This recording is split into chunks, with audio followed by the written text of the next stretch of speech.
And welcome back to my channel. Unless you're new here, and just welcome. My name is Rusty, and this is my channel where I talk about my favorite movies, mostly horror, and my favorite music, mostly metal. And yes, welcome to my first Zombie Week, or Zombie Fest. There you go, Zombie Fest. Interestingly, about the zombie genre, up until like a year and a half ago, I didn't like I didn't like it. I really didn't have very many. I had 28 days later, 28 weeks later, and maybe a couple others, but I've never been into the zombie genre. I don't know why. I just never was. Then all of a sudden, I guess it shows how tastes can change, because about a year and a half ago, I just started watching zombie movies and ended up like buying a whole lot because, hey, there was an entire genre that I had never tapped into. So I had a lot of movies to catch up on. And I found that I really ended up liking the zombie genre, especially indie, low budget. So, yeah. So when I went to do this, I was like, I went and, to my zombie section, and I was like, oh wow, I had no idea I had that many. So I was like, there's 4 or 5 Zombie Fest right there in that stack. So I will hit the big ones, but these are the 7 that I chose for this Zombie Fest. There will be more. Like there will be more Wolf Weeks and Slasher Fests and Shark Weeks and Found Footage Week and all of that kind of stuff. I have really enjoyed doing genres like that. So yeah, this is the first Zombie Fest. Don't worry, there will be more. And we are going to start this one off, as you saw in the title, with Quarantine. Now, Quarantine is the American remake of Rec, R-E-C, which stands for record. But Rec, and I'm not really going to get into the argument about that because it would be an issue, a rant. On that issue quickly, which maybe I'll do a video on it sometime, but this thing about movie critics, and by that I mean like couch critics, the fans, I don't know if they think that it gives them cred to go, oh, it's a foreign film, it's Italian, it's South Korean, it's a foreign film, and so of course I'm going to put my nose in the air, and it's like, oh, well, the British remake or the American remake or whatever is just not as good as the original. I don't really know what that does for you if you're like that, to do that, but I'm going to bust that bubble because I like Rec. I've seen 4 of the Rec movies. I think that's all there is, but I've seen 4, and the third one is like a standalone. It's not in the story. So I've seen 1, 2, and 4, which is the story of Rec, and I like them. They're really good. They scare the crap out of me. I don't like reading subtitles, but that's okay. But they're really good, but I prefer Quarantine and Quarantine 2 over Rec any day. This is mainly because I don't like the direction. Well, it's not that I don't like it. I prefer the direction that Quarantine took with this story. Basically, if you haven't seen them, or if you have, you'll know what I'm talking about. Rec is zombies based on a demon worm, whereas Quarantine is based on an infectious virus. And I think that I like zombies through infection more than I like zombies through supernatural. The demon worm thing in Rec, I still love the movies. They scared the hell out of me, but I just prefer the human rabies. I prefer the Doomsday Cult rabies plotline of Quarantine than I do the Exorcist demon worm of Wreck. I just prefer that. It's better to me. So, with that out of the way, I absolutely love Quarantine, and let's get down to the meat and bone of this movie. Quarantine was released in 2009. It is, like I said, the American remake of Wreck. It stars Jennifer Carpenter, Steve Harris, Columbus Short, and was directed by John Erick Dowdle. So, yeah.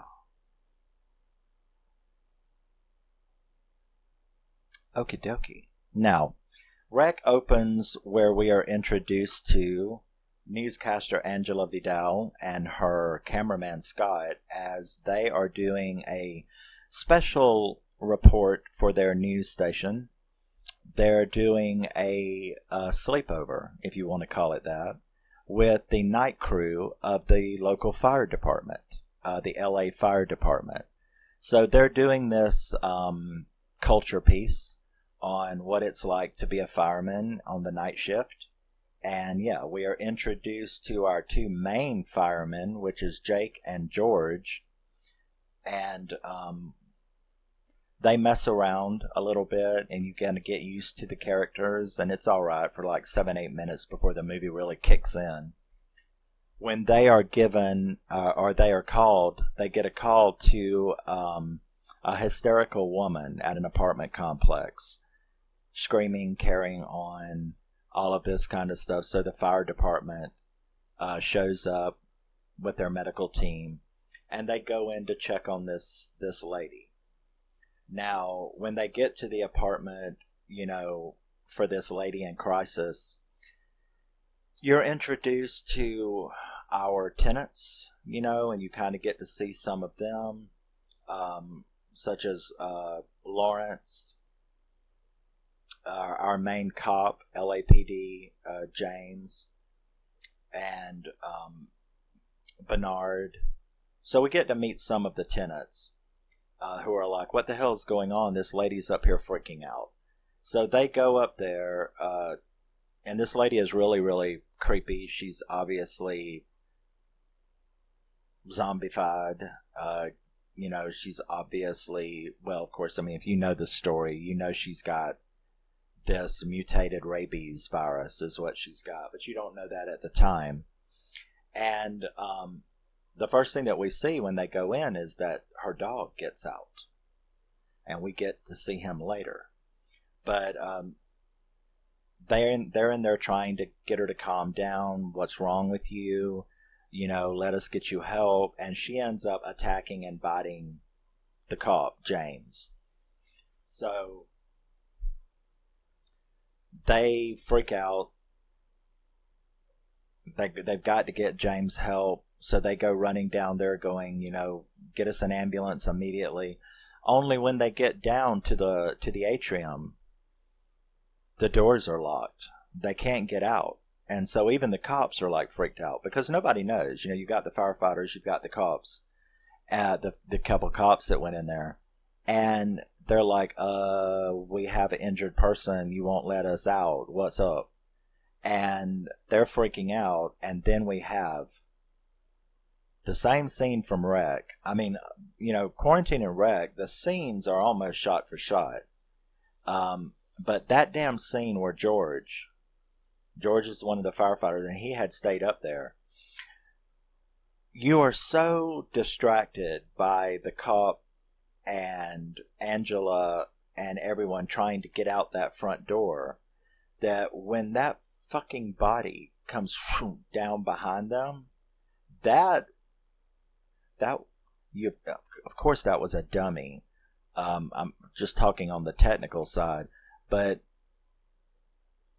that wasn't like it looked so real. The dummy was so heavy that it really looked like a human body, and it sounded like a human body when it hit the floor. no matter how many times I watch it, that scares the shit out of me. Even though I know that dude's just gonna fall now. Keep your nerves. And I'm still distracted by their yakky yakky that it still gets me every time. So, we have what I call the firefighter hits the floor jump scare. They run back up there. The lady, they end up shooting her several times. She's killed another lady, but she didn't bite her. She killed her physically. So that girl never gets up. She stays dead the whole time. But that's when they start noticing, they hear all of this stuff outside. Their cell phones all go dead. They can't get anything out. They notice that they are being sealed into this building. And, they hear megaphones with them going, "Hi, the CDC is here. Do not try to come out of this building. You are now under quarantine." So, yeah, they end up under quarantine, and their cell signals are jammed. The building is labeled a biohazard, a biothreat, and they start trying to figure out how to get out. Like, it doesn't even occur to them. Well, I don't think it would you either. You know what I mean? They could, if I was trapped in there and they started hollering that it was a biohazard and stuff like that, I'm not sick at the moment. My ass is getting out of here regardless of your threats from the outside. You're not keeping me in here. As a matter of fact, you're scaring me even more. So, Dan is the other cop that is left because James was bitten. So, Angela and him, he's like, cut the cameras off, and they fight a little bit, but he eventually calms down. So, our two main characters, besides the cameraman, pretty much end up being Jake and Angela. They're the ones that are sort of hung, together in the main focus of the film. So we get to see more of the tenants, including the little girl, Brianna, and her mom, and stuff like that. The girl is sick with what they think is bronchitis. We have this other guy, that would be Lawrence. He's a veterinarian. So he tries to help the two guys that have been seriously bitten and injured. They take them into a side room and they sort of isolate them while they try to figure out how to help them. But all he can do, he's just a vet. So he knows a little bit about what to do, but it's not like he's a human doctor. So,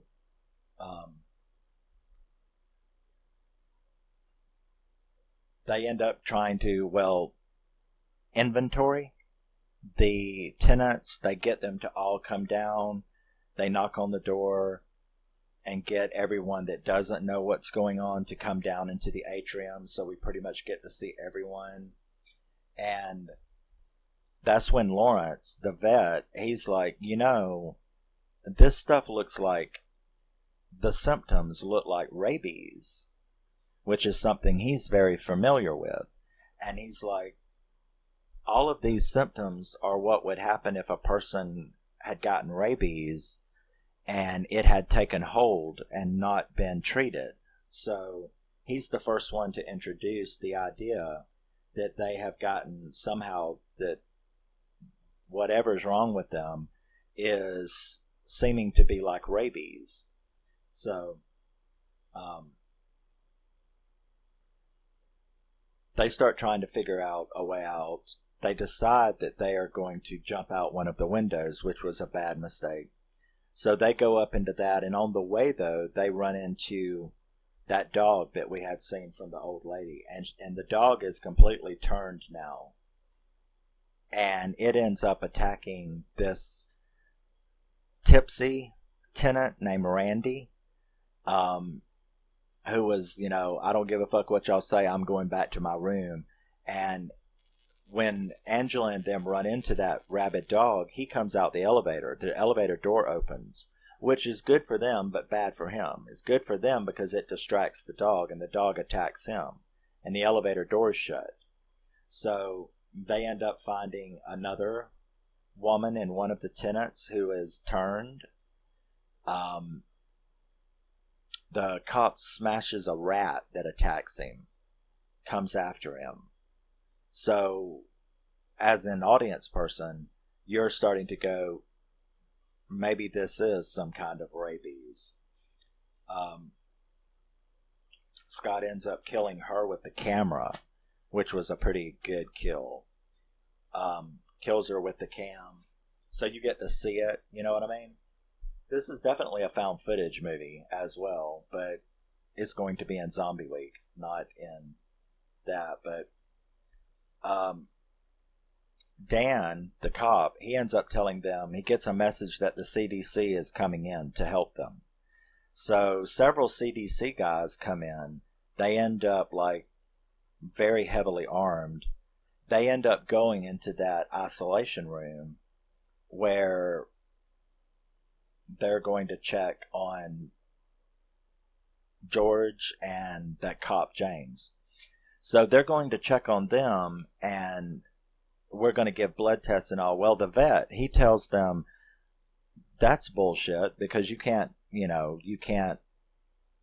have to do a brain sample for rabies. So there's still a little bit of doubt about it. And they shut the door and won't let Angela film. So they go around to this other side where they can look over the top of a window. And they see them doing that very thing, taking a brain sample from George. At which point, all hell breaks loose because I guess George didn't like having his head drilled open. So he completely turns. He rips one of the CDC guys. They end up all running. One CDC guy gets out, and Dan gets out. But poor Lawrence, he's trapped in there with them because they shut the doors. And Lawrence, the vet, he gets, taken as well. So now all of this shit is starting to spread left and right. So let's see. All showed.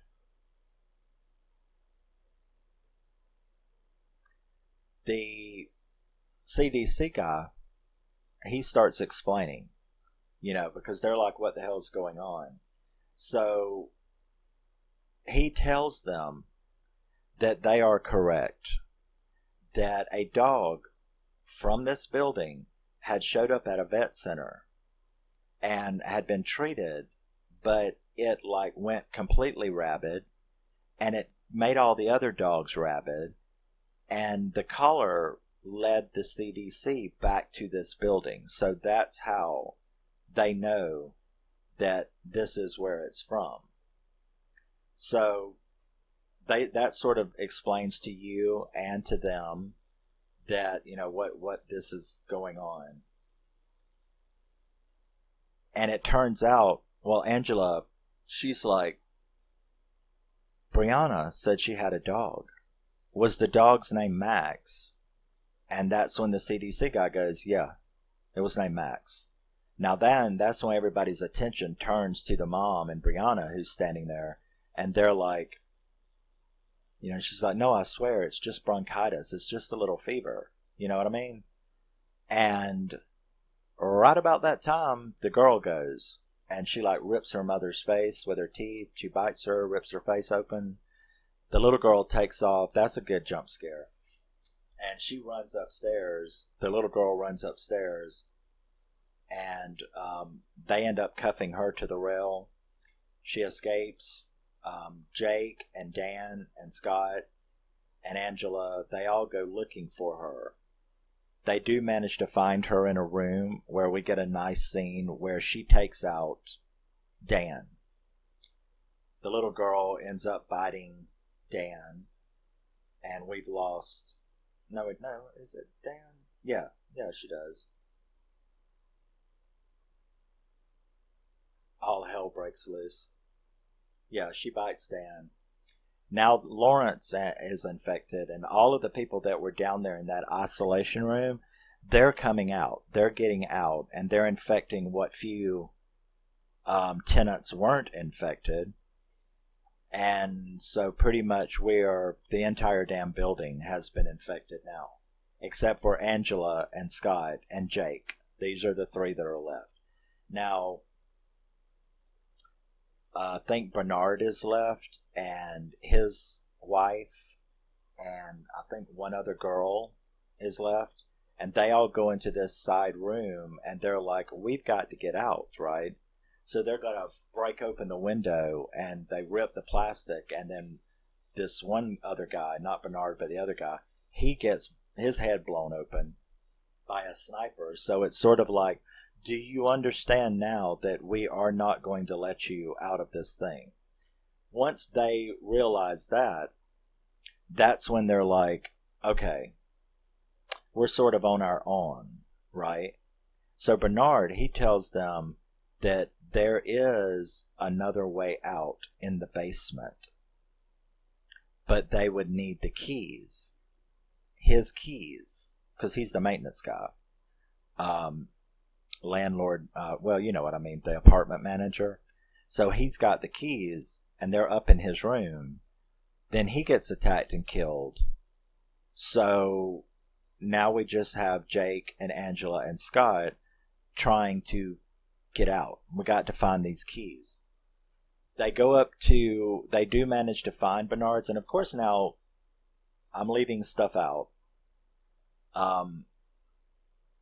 They're getting attacked left and right. There's some really good attack scenes. When he has to strangle that girl and you see her being strangled, but you can't see anything but the waist down. That was a pretty good scene. Angela is now starting to get hysterical. Now, I will stop here for a second and say that one thing that I wish wasn't the same between these two movies, Wreck and Quarantine, is that in both movies, once the newscaster, in this case Angela, once she crosses the line into hysteria, she stays that way pretty much to the end, just like in Wreck. And I wanted to kill both of them because I just cannot think and get myself out of this situation with a hysterical person in my presence. So unfortunately for Angela and the chick in Wreck, I'd have killed them both. I'd have thrown them to the zombies or something, because I'm like, look, you have got to calm down. And this is about the time that Angela started. She had been cool and level-headed up until she thought that girl had bit her. And then pretty much after that, she was a hysterical mess through the rest of the film. Just like in Wreck. And I don't have any tolerance for that, because when you have me in a situation, I have locked my panic in a little box to allow me, right? And you too, you can't freeze and you can't let the fear take over. Or you're not going to be able to think of a way to get your ass out of trouble. So, having someone hysterical up in my face while I'm trying to maintain and get myself out of this shit is not acceptable. Unfortunately for Angela, I'd have thrown her ass down the stairs or something, because if I was not able to get her to calm down so that I could remain coherent, she becomes a threat to my survival. Wow. I just justified murdering some bitch for being scared. I'm sorry, but that's just the way it is. You have now, I've got an apartment building full of zombies. My survival is already threatened. If you become part of the threat to my survival, I'm going to deal with you in the same way that I deal with the zombies. You got to go. So that was just a little side note. Angela starts getting very, hysterical at this point. So, they do manage to get to Bernard's room. They do manage to get the keys, and then they're going to go down to the basement. Oops, that's not going to work. Because the shit is flowing up. You know, I mean, granted, there's only 3 human popsicles left in this building, right?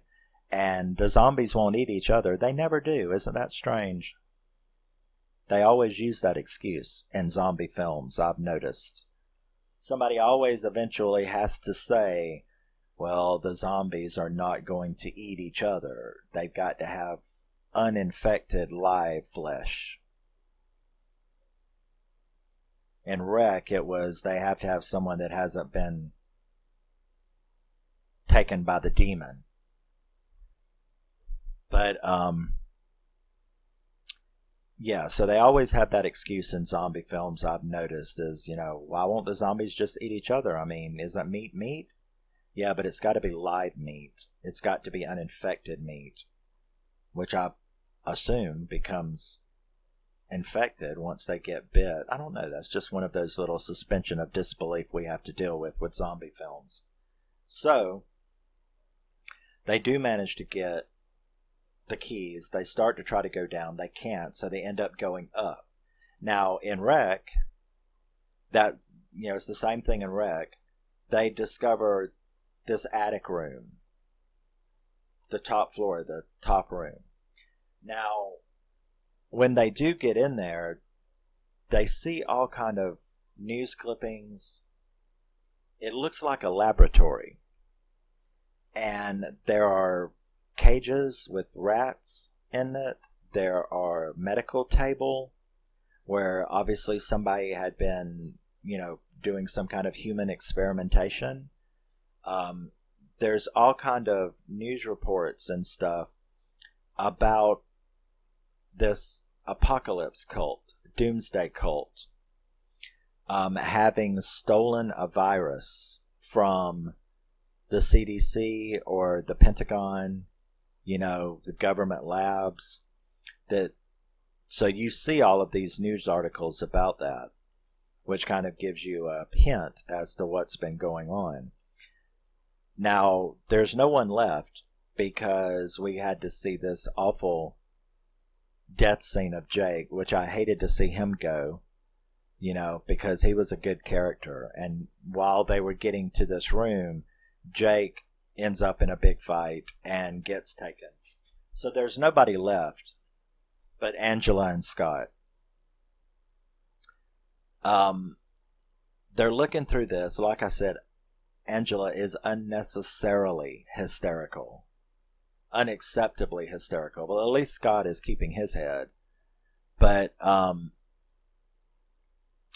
there's a crawl space. And they're like, maybe we can get out that way, but we got to look. We can't just climb up there.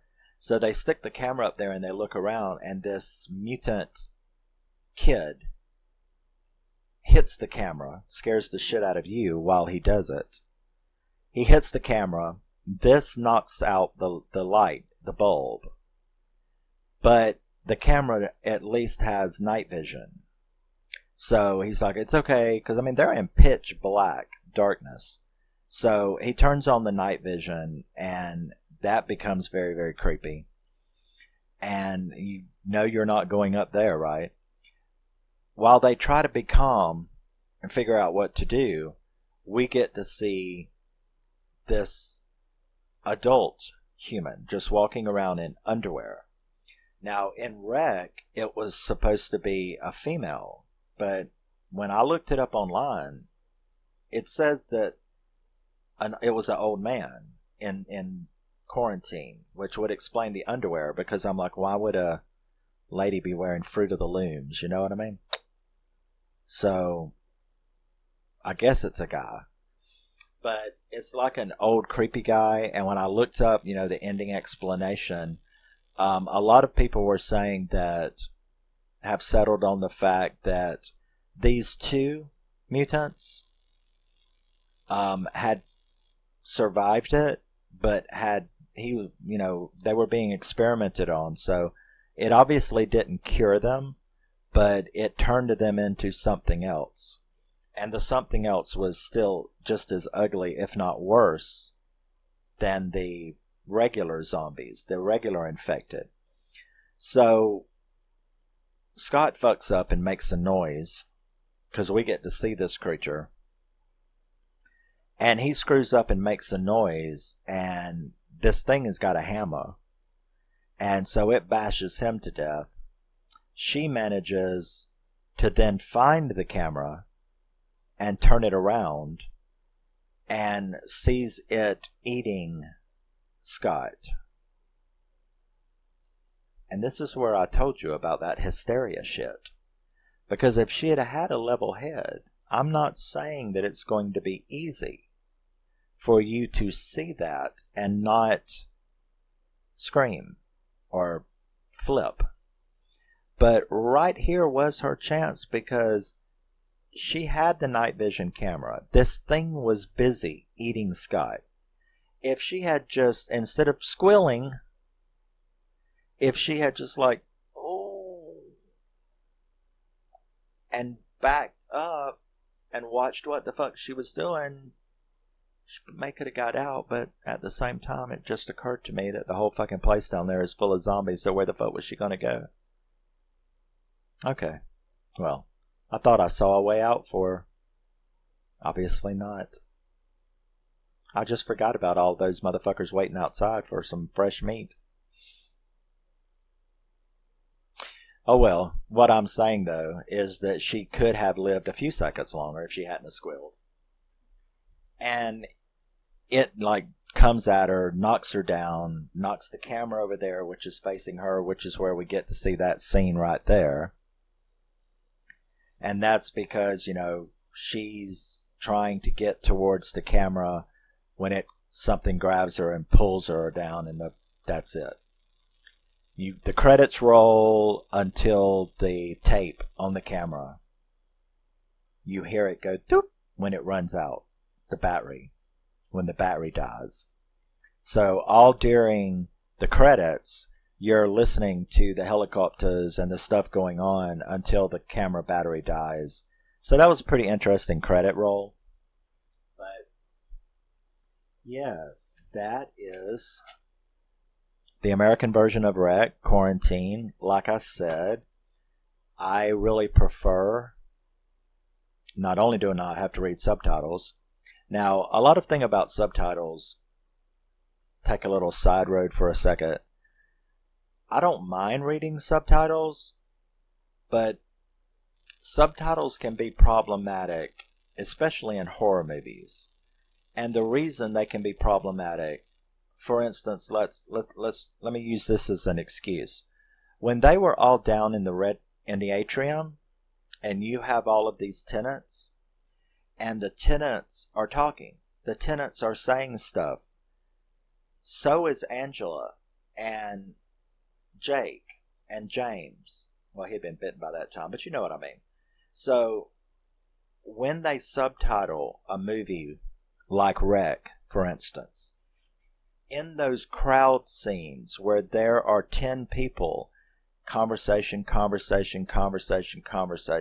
if it's in your native language, you can hear little pieces of the conversations around the main characters.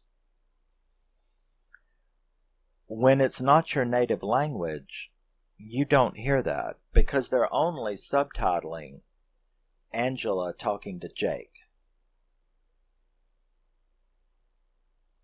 But these people are saying stuff too. But how are you going to subtitle that? It would fill up the whole screen. So that's the issue with subtitles, is that in crowd scenes, or when there's multiple people talking, when there's 5 people in a slasher, and they're sitting in a tent, and they're all saying shit, and they're talking over each other, they can't subtitle that. They keep it on the main characters and the main dialogue. That does take away from some of the atmosphere of the movie. Because in Wreck, I could not understand what the people right behind them were saying. But in Quarantine, I could hear Randy over here bitching about, he's drunk and he's bitching. And I can hear what he's saying. But they don't subtitle that. And I can hear the mom talking to the little girl. And I can hear the, the Ethiopian couple that were, talking about what they could do. And there was a guy standing over here talking about how he had some lore tabs and should he go up and get the medicine and stuff like that. So even though you are listening to Jake and Angela talk, you can also hear the chatter of the people around them. In Rec, you could not do that. In that crowd scene, there are people standing right behind them speaking in Spanish, but all they have subtitled was the main characters. So that can take you out of it a little bit. So I'm fine with subtitles. I think subtitles work fine when there's 2 or 3 characters. I think when it's a drama or something like that, I think subtitles are fine because, this is quarantine. It's not Remains of the Day with Anthony Hopkins. It's not people, a couple people sitting around having a long monologue where you can read the subtitles. This is a horror movie with fucking 15 people in an atrium bitching, screaming, and giving about their fears, and they can't subtitle that. So not only can subtitles be a distraction because you're having to read and watch and sort of do multitasking at the same time, but in movies with crowd scenes and multiple dialogue and conversations going on at the same time, subtitles can really take me out of a picture. Like I said, though, that's not the reason why I choose Quarantine over Rec. I choose Quarantine over Rec because I like the story better. I like even though Rec and Quarantine have the exact same story till the attic room. It's the same story until the attic. Rec has all that about, the religious and, exorcism and possession and, that stuff's on the wall. Whereas in Quarantine, it's doomsday cult stealing a virus articles. So I like this storyline a lot better than the Rec storyline because I just prefer my zombies to come from a virus than from the demon possession of a demon worm. That's just me. Perhaps you're different. And I will continue this train of thought in the next one. So that was Quarantine. I gave it an 8 out of 10 on International Movie Database. 2008, did I say? Was 2008? Yes, 2008. And I will be following it up. And the reason I said I will continue this train of thought is because I will be doing the sequel to this next. And I love it more than this. And I definitely will be... It's like this one had 2 pages of notes. The next one has 4. Because I love the story. I love Quarantine 2. And maybe you've not heard of it. Maybe you haven't seen it. I don't know. But I absolutely adore it. And it really... We'll talk about that when I get to it. So thank you very much. Always remember and never forget you're a very, very special person no matter what anybody says. Even if you are not infected with human rabies, you're still a special person. And thank you very much for taking the time to listen to me babble. And I will talk to you in the next one. Bye-bye. Welcome to Zombie Fest, Day 1.